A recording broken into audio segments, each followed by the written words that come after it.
Quelle émotion ce soir, les amis, en Ligue des Champions. La Juventus qui recevait Malmö, tandis que Chelsea allait en déplacement au Zénith Saint-Pétersbourg. Et la bonne, ou plutôt la mauvaise surprise pour nous, Juventini, c'était que Chelsea avait ouvert le score dès les premières minutes. Et à ce moment-là, on était quasiment sûr d'être deuxième du classement et de ne pas pouvoir éviter les gros.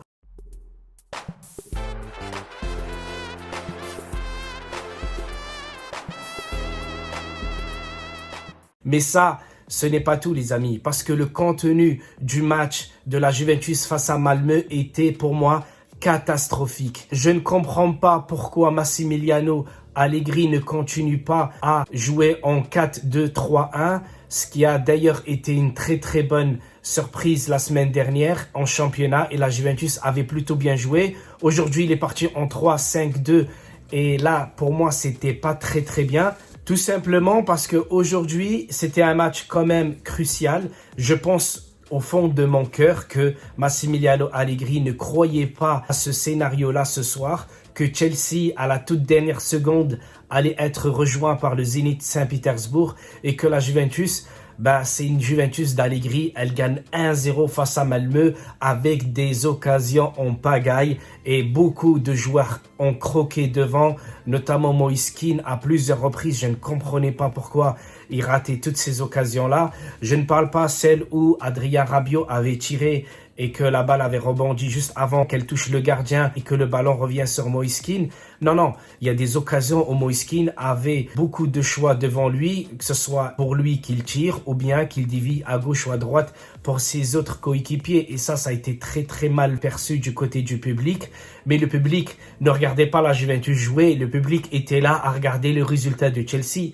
Parce que la moindre des choses pour la Juventus ce soir, c'était de gagner face à Malmö. Mais il fallait gagner au moins par 2 voire 3 buts d'écart. Et la Juventus, ce qu'elle n'a pas su faire, le seul but dans ce match, ça a été Moise Kean avec une très bonne passe de Bernardeschi. Bernardeschi qui continue à offrir des offrandes à ses coéquipiers. Et ça, c'est une très bonne chose pour lui. S'il n'arrive pas à marquer, au moins qu'il fasse des passes décisives.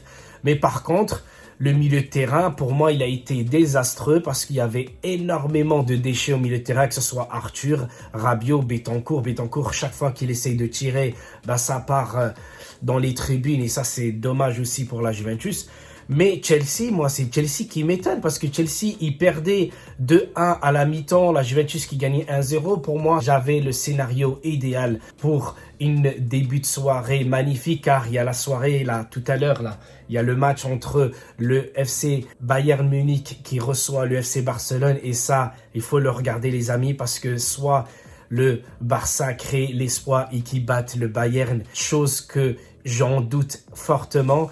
Mais il y a aussi le scénario que le Barça perde ce soir et que Benfica gagne et le Barça sera renversé en Europa League.